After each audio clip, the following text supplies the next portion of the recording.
speaking about how the method of Lectio Divina develops a personal relationship with God and specifically with Jesus Christ. And now we have moved through that development to the fourth stage of Lectio, the stage of resting in God, at which point this centering prayer method is a way of developing this fourth stage, which in our Christian tradition we call contemplation or resting in God.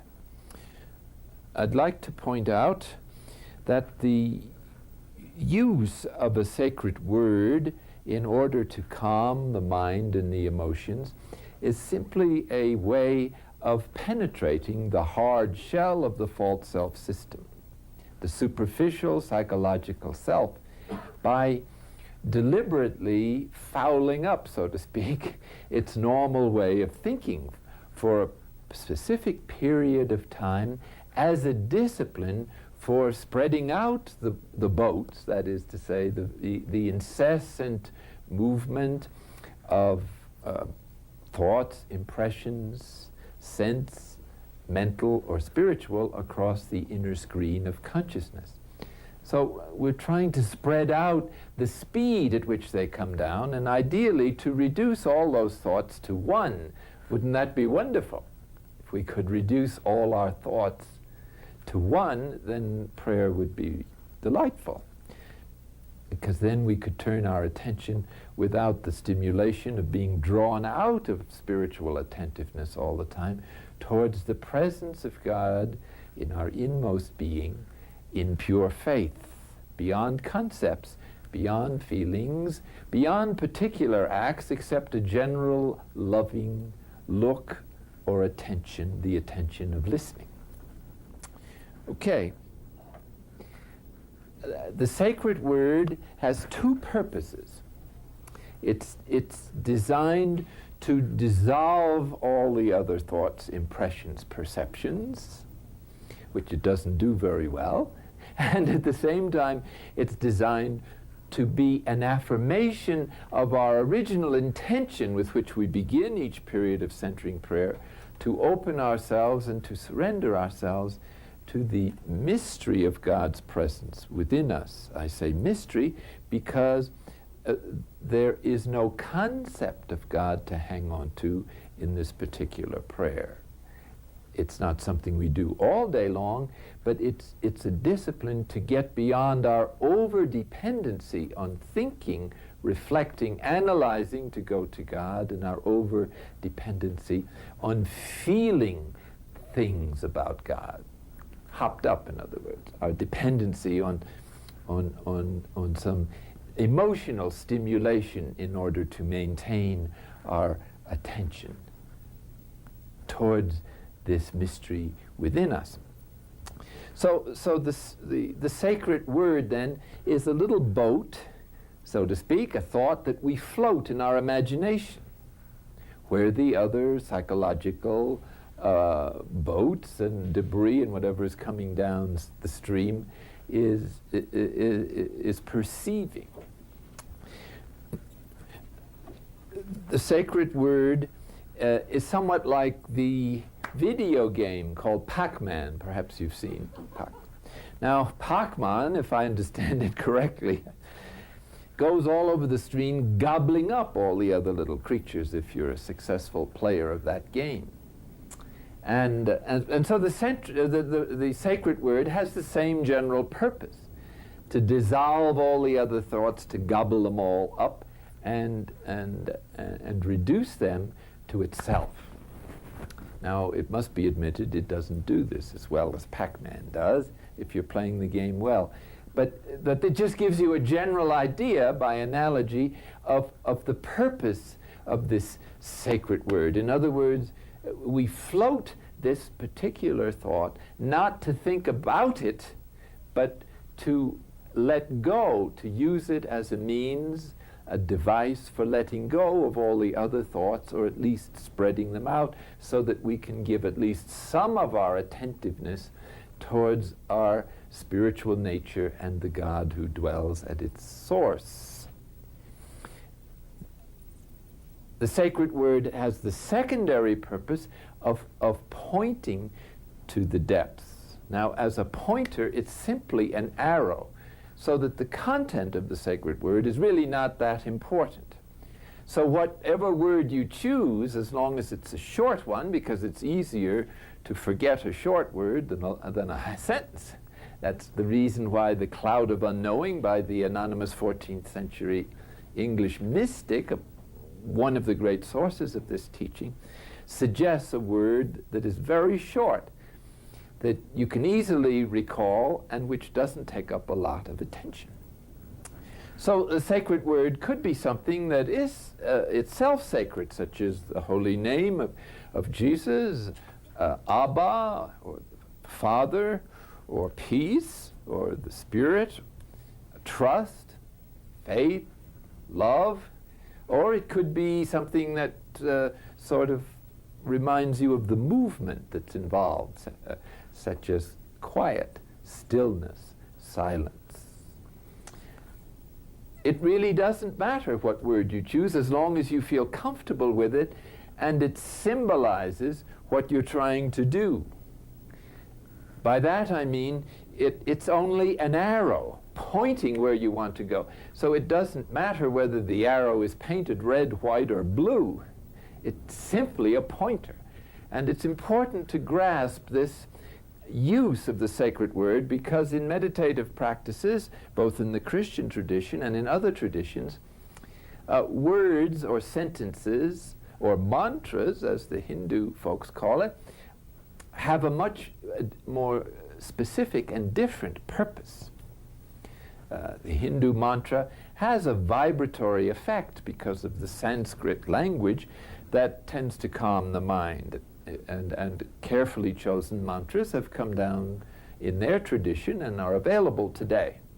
The Christian tradition also has similar sayings. I hesitate to call it a mantra because that would be confusing the traditions, but say the Jesus prayer developed in the Byzantine Eastern Orthodox tradition, and which has been made available and famous by the little book, The Way of the Pilgrim. And this is the practice consists in saying this sentence over and over again. Jesus, Son of God, have mercy on me, a sinner. Now, this would be a marvelous practice together with the centering prayer outside the time of centering prayer. But the centering prayer is a specific method, and it has its own dynamic, and it has to be done according to that dynamic for its fruits to be fully realized and experienced. And it distinguishes itself from a mantra or the Jesus prayer or some other form of concentrative method, such as gazing upon an icon, another marvelous way of calming the mind and heart and connecting with the mystery of Christ in the Byzantine tradition. A very rich theological tradition which has preserved very well the connection between theology and spirituality, which the Western Church has done a less good job in doing over the centuries. In any case, this other methods, for instance, are concentrating on one's breathing. Another method is concentrating on one's position, which is characteristic of the Soto Zen school in Buddhism, in which one simply reaffirms one's posture again and again, but it's usually accompanied by breathing exercises as well.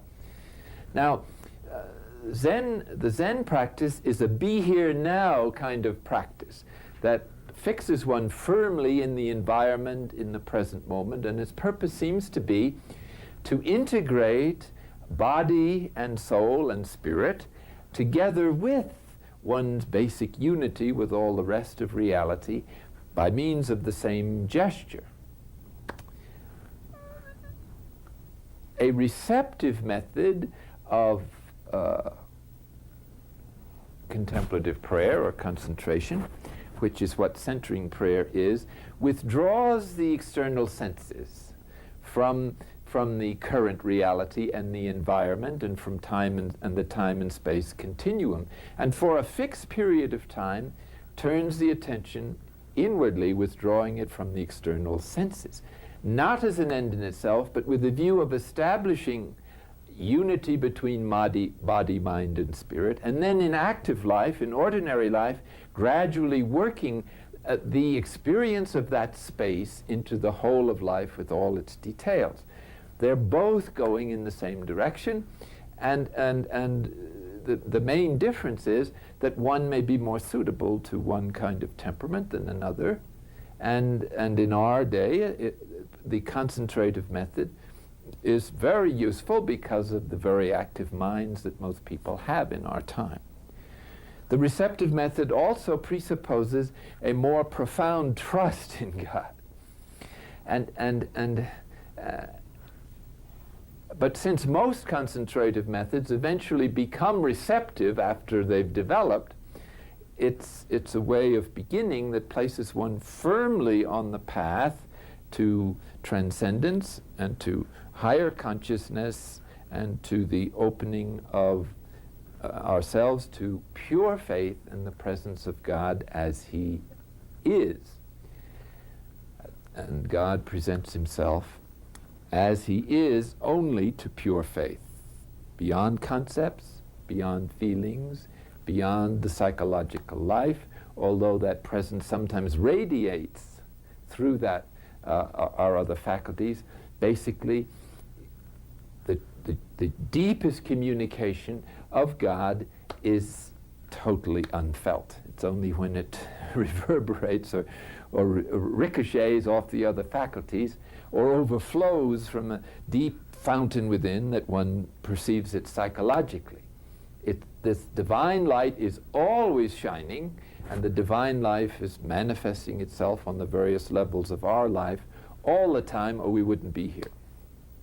So we're moving. This is the river of life, really, that we are that constitutes the deepest source of our being. And this is, in the image I've been giving you, the river is our participation in the divine life as it wells up within us and sustains us in every level of our bodily, mental, and psychological and spiritual life. So it's important to keep that distinction in mind. All contemplative practices are not the same, and some of them that are especially receptive or especially concentrative have quite distinctly different psychological effects in the beginning. For instance, if one is doing a concentrative method in which you are working hard to maintain your posture, your breath, or to keep saying some kind of sacred word over and over and again in your mind, you're in a concentrative method and you're in control of the situation. Hence, the unconscious does not begin to unload right away. When you adopt a receptive method, such as the centering prayer is, one is letting go. One is resting in God, and one experiences such a deep relaxation and rest at times that the whole nervous system relaxes, the whole body relaxes, the musculature relaxes, and the junk of a lifetime, the emotional garbage or residue of traumatic experiences stored throughout the body, begins to loosen up.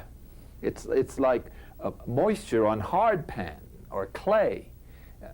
Clay or hard pan is like concrete, but when the moisture comes down, then it softens up. Then you can pull up the weeds easily.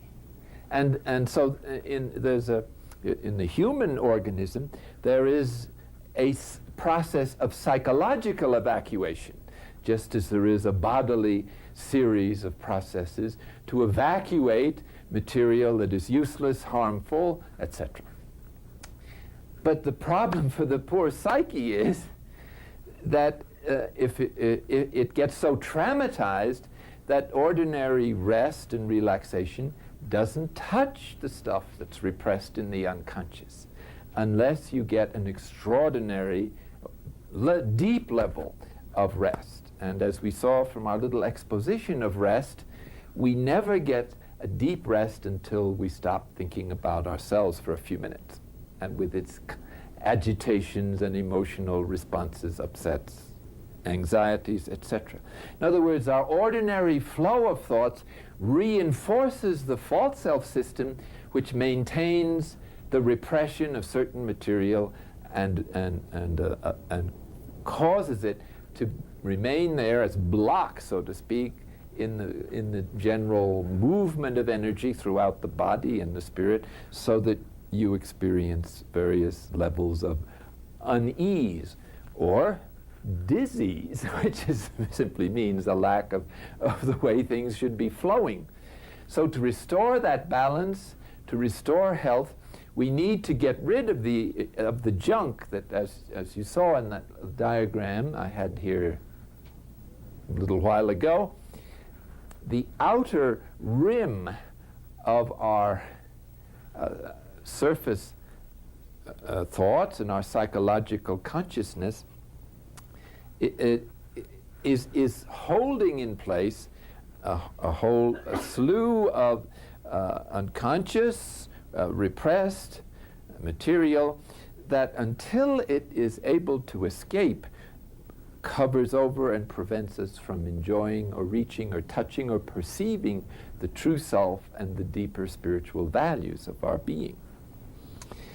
So what happens then in the centering prayer, if you really let go and really rest, one begins to experience rest, the hard pan softens up, and the psyche recovers its capacity for health, which seems to be innate, and it pops out like boils pop, the weeds of a lifetime, the emotional junk, let us say, and it passes through our awareness in the form of a bombardment of thoughts, or sometimes some thoughts with heavy emotional charge to them, and sometimes even in raw emotions such as fear, panic, acute anxiety, anger, you mention it, okay.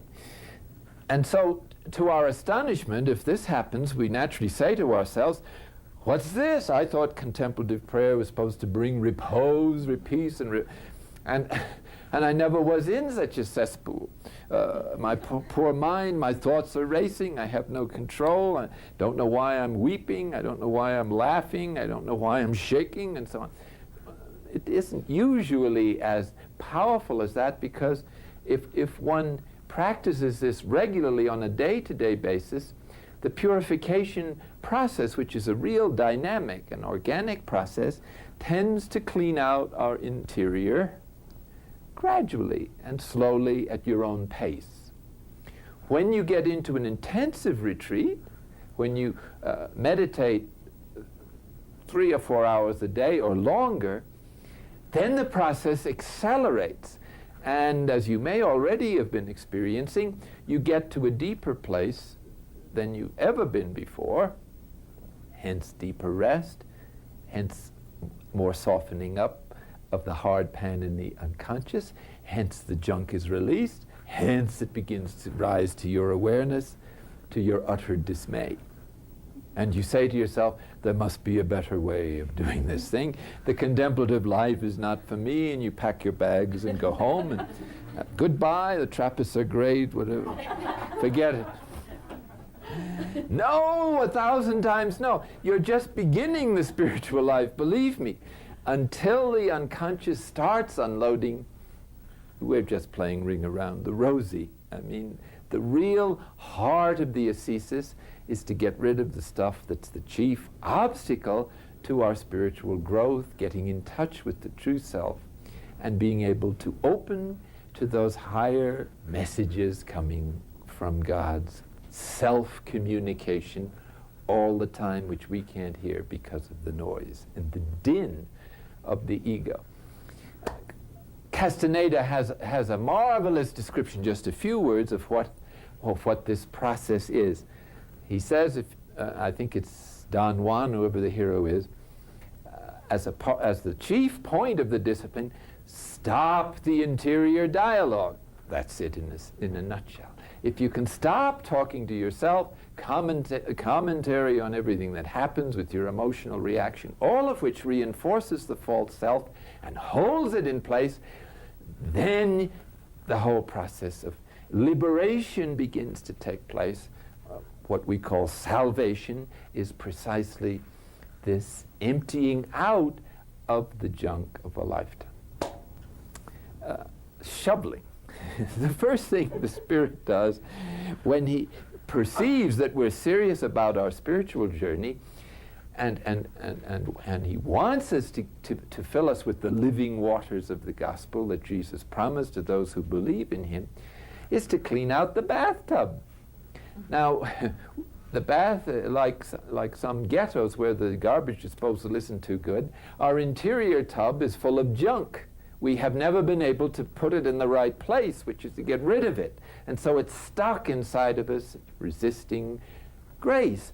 It warps our vision of the presence of Christ and his action in us. So the Spirit naturally does, the first thing he does isn't to give you a crown of holiness or something. The first thing he does is to get down to the nitty-gritty work, the day-to-day task of shoveling, of cleaning house. And so he gets in. He first shovels out the junk, which with our permission, of course. If we disagree, then the process stops. And then he gets down on his hands and knees, if he has hands and knees. Of course, this is an analogy. And of course, in the Byzantine Rite, the Holy Spirit is a she. So she gets in there and starts scrubbing. Gets in there with her Lysol and starts cleaning the grit and everything. And then when the tub is shiny and all the junk is out, then turn on the water and we can jump in and enjoy the waters of eternal life. So that's the purpose. It's simple. It's not that strange. But you can't take a bath if the tub is full of junk. We cannot enjoy the Spirit while our interior is full of the residue of the emotional traumas from the moment we were conceived until now, with the ways that we tried to cope with this stuff at an age that we were emotionally vulnerable, and etc. Now, the more the damage, of course, the greater is the trauma, and the bigger the job of cleaning it out. But fortunately, because of this enormous energy that we spoke of earlier, where the mustard seed of the gospel, or the inner light in which we share in God's light, and which sort of organizes our bodies in certain ways and is probably able to dominate once we're freed up from our psychological presuppositions. The brain may be able to do all kinds of things that we're not really fully aware of yet, just beginning to study the brain in depth in the last several generations.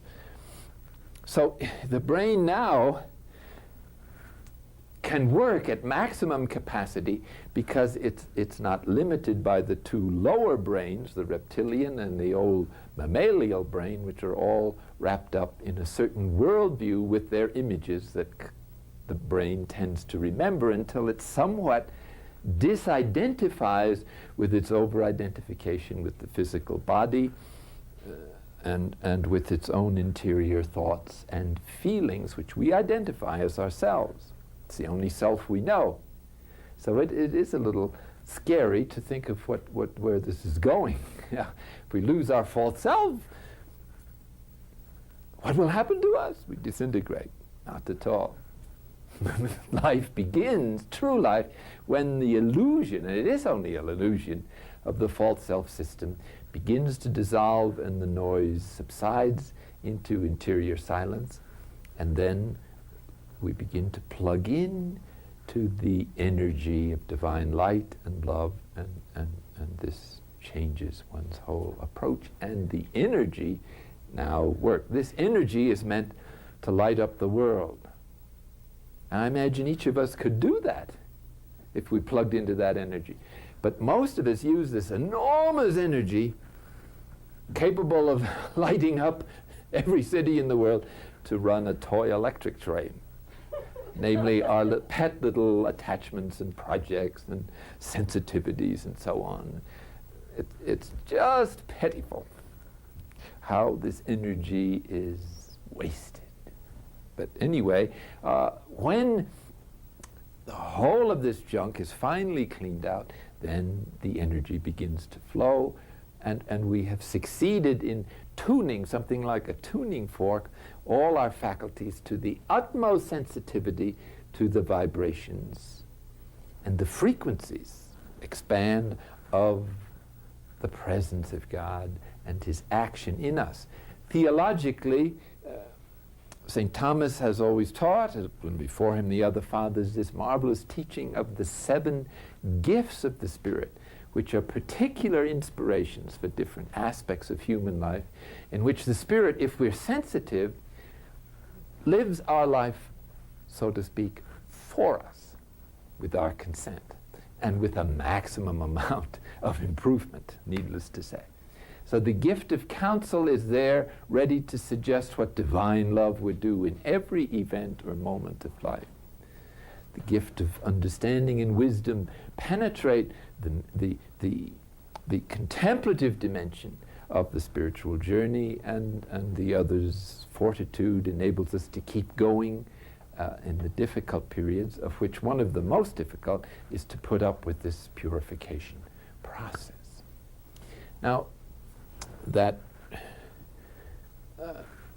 teaching of purification is firmly embedded in our tradition from the Desert Fathers on down.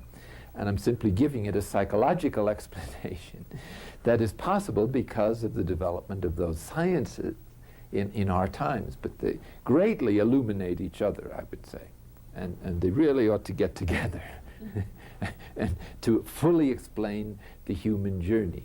Because it's, even when one has the right intuition and the Spirit is telling us everything is okay, you talk to someone who's supposed to know, or whether he's a psychiatrist or a priest or a minister or a bishop or some expert or some enlightened, so-called enlightened person, some of whom are enlightened, it seems, in the wrong direction, really darkened.